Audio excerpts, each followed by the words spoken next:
नमस्कार। प्रस्तुत है आज का चिंतन।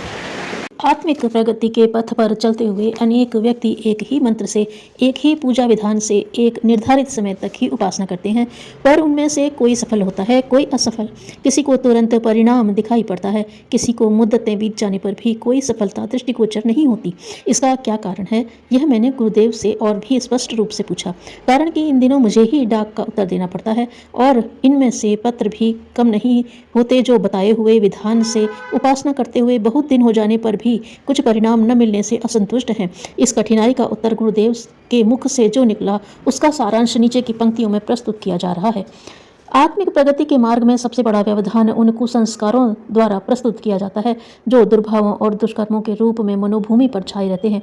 आकाश में बादल छाए हों तो फिर मध्याह्न काल का सूर्य यथावत उदय रहते हुए भी अंधकार ही छाया रहेगा। जप तप करते हुए भी आध्यात्मिक सफलता न मिलने का कारण एक ही है, मनोभूमि का कुसंस्कारी होना। साधना का थोड़ा सा गंगा जल इस गंदे नाले में गिरकर अपनी महत्ता खो बैठता है। नाले को शुद्ध कर सकना संभव नहीं होता। बेशक तीव्र गंगा प्रवाह में थोड़ी सी गंदगी भी शुद्धता में परिणत हो जाती है, पर साथ ही यह भी सच है कि सड़ान भरी गंदी गटर को थोड़ा सा गंगा जल शुद्ध कर सकने में असमर्थ, असफल रहेगा। साधना की अपनी महिमा और महत्ता है, उसे गंगा जल से कम नहीं अधिक ही महत्व दिया जा सकता है, पर साथ ही यह भी समझ लेना चाहिए कि वह सर्वसमर्थ नहीं है। गंगा जल से बनी हुई मदिरा अथवा गंगा जल में पकाया हुआ मांस शुद्ध नहीं गिने जाएंगे। शौचालय में प्रयुक्त होने के उपरांत का गंगा जल भरा पात्र देव प्रतिमा पर चढ़ाने योग्य न रहेगा।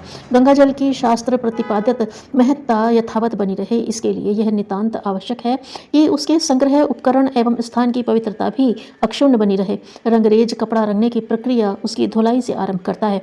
यदि मैला कपड़ा रंगने के लिए दिया जाए तो पहले उसे धोएगा। धुले हुए कपड़े पर ही रंग चढ़ना या चढ़ाया जाना संभव होता है। उपासना को रंगाई कह सकते हैं और साधना को धुलाई। दोनों अन्योन्याश्रित हैं। इनमें प्रधान और गौण का वर्गीकरण करना हो तो साधना को प्रधान और उपासना को गौण मानना पड़ेगा। धुला वस्त्र बिना रंगे भी अपनी गरिमा बनाए रह सकता है, पर मैला वस्त्र रंग को बर्बाद करेगा और रंगरेज को बदनाम। स्वयं तो उपहासास्पद बना ही रहेगा, मैले कपड़े पर रंग चढ़ाने की सूझबूझ भी भौड़ी ही मानी जाएगी। इस प्रकार का किया हुआ श्रम भी सार्थक न रहेगा।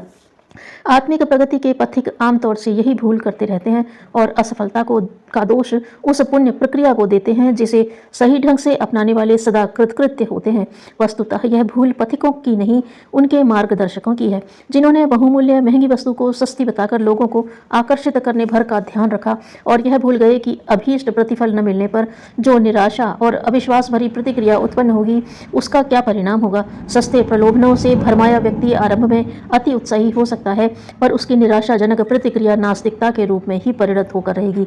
अध्यात्म तत्वज्ञान के मूल आधार से अपरिचित किंतु उसकी ध्वजा उड़ाने वाले तथा कथित गुरु लोग औंधी सीधी पुस्तकें रचकर यह मिथ्या मान्यता फैलाते रहे हैं कि अमुक पूजा अर्चा करने से उन्हें पाप फल के दंड भुगतने से छुट्टी मिल जाएगी। यह प्रतिपादन लोगों को बहुत ही आकर्षक लगता है, क्योंकि अनाचार अपनाने वाले प्रत्यक्षतः सदाचार परायण लोगों की अपेक्षा कहीं अधिक भौतिक सुख सुविधाएं प्राप्त कर लेते हैं।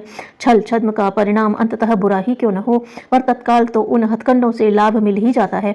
पाप पथ अपनाने वाले असुर देवताओं से अधिक बलिष्ठ रहे हैं, यह स्पष्ट है। पीछे भले ही उनकी दुर्गति हुई हो, पर आरंभिक लाभ तो इन्हें ही मिलता है। देवत्व प्राप्ति का आंतरिक कार्य तप साधना ही साधना की कष्टकर प्रक्रिया से आरंभ होता है।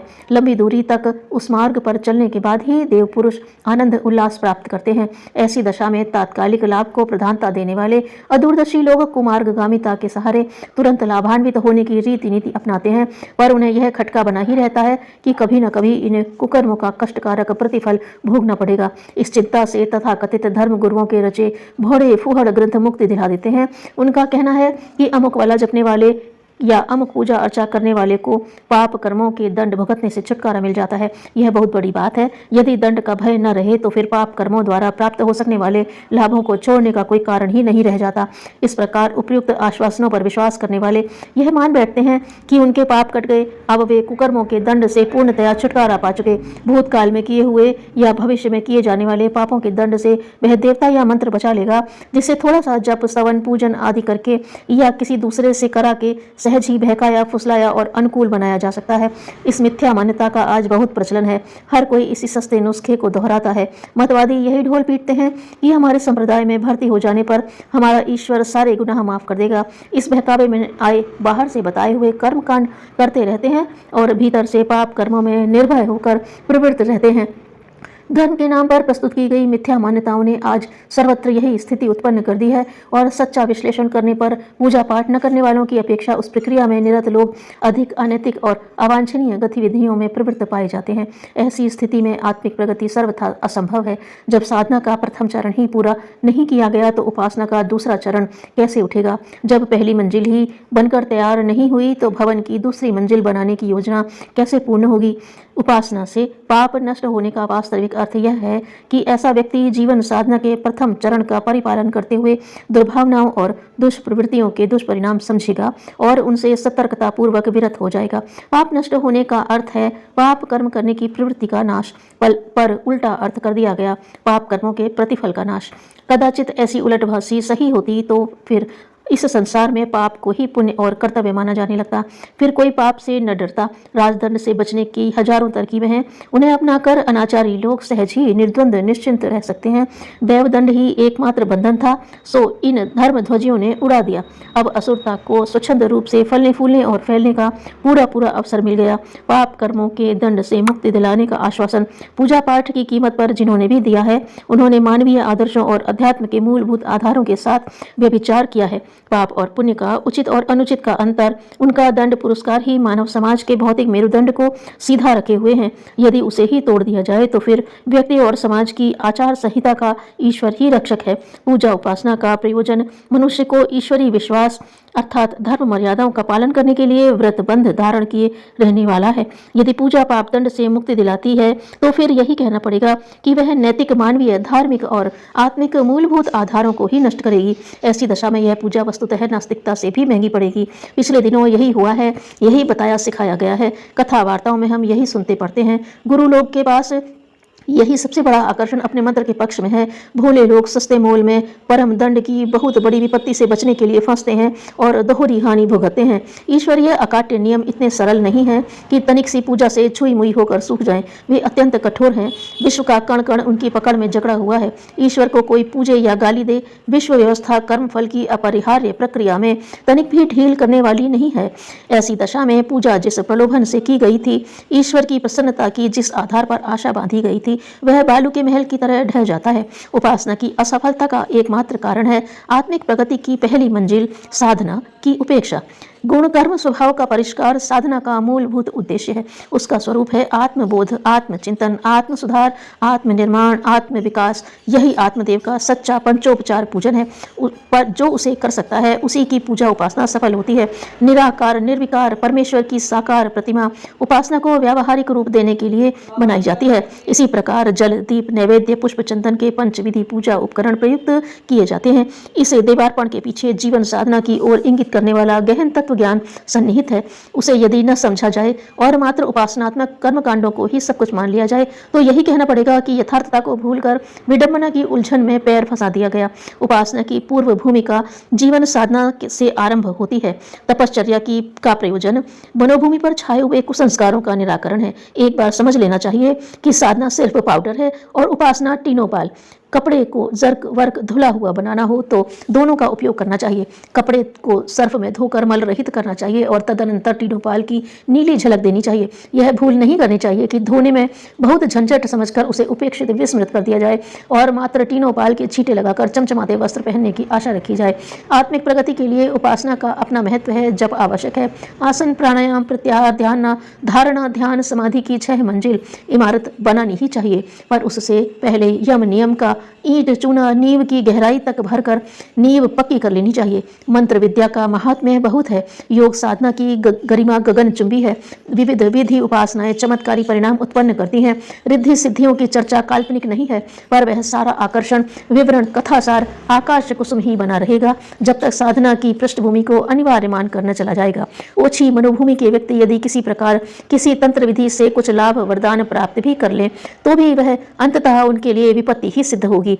आमाशय में अब अर्बुद और आंतों में व्रण से संत्रस्त रोगी यदि मिष्ठान्न पकवान खा भी ले, उसके लिए वे बहुमूल्य और पौष्टिक होते हुए भी कुछ लाभ न पहुंचा सकेंगे, जबकि पेट के स्वस्थ सबल होने पर ज्वार बाजरा भी पुष्टिकर सिद्ध होते हैं। रहस्यमय अनुष्ठान साधनाओं की मंत्र प्रक्रिया एवं साधना विधि की गरिमा इन पंक्तियों में कम नहीं की जा रही है और न उनका महात्म्य मिथ्या बताया जा रहा है। कहा केवल यह जा रहा है कि आत्मिक प्रगति के क्षेत्र में जीवन साधना को आधारभूत मानना चाहिए और उपासना को उसकी सुसज्जा बाल्यकाल पूरा करने के बाद ही यौवन आता है और साधना की प्रथम परीक्षा में उत्तीर्ण होने से ही उपासना की द्वितीय कक्षा में प्रवेश मिलता है। अच्छी उपज लेने के लिए केवल अच्छा बीज ही पर्याप्त नहीं, अच्छी भूमि भी होनी चाहिए। पूजा का विधान बीज है और साधक की मनोभूमि खेत। किसान भूमि जोतने, सींचने, संभालने में 6 महीने लगाता है और बीज बोने में 1 दिन। यदि अंतःकरण निर्मल बना लिया जाए तो थोड़ा सा मंत्र साधन भी शबरी जैसे अनजान साधकों को भी सफलता के चरम लक्ष्य तक पहुंचा सकता है। इसके विपरीत कर्मकांड में पारंगत कठोर प्रयत्नरत होने पर भी मिली हुई सफलता उल्टी विनाशकारी होती है। दूषित मनोवृत्ति बनाए रहने के कारण रावण, कुंभकर्ण, मेघनाद, हिरण्यकशिपु, भस्मासुर आदि को दुर्गति के गर्त में गिरना पड़ा। वह तप तथा वरदान उनके अहंकार और अनाचार को बढ़ाने में सर्प को दूध पिलाने की तरह अनर्थमूलक ही सिद्ध हुए। उपासना कारतूस है और जीवन साधना बंदूक। अच्छी बंदूक होने पर ही कारतूस का चमत्कार देखा जा सकता है।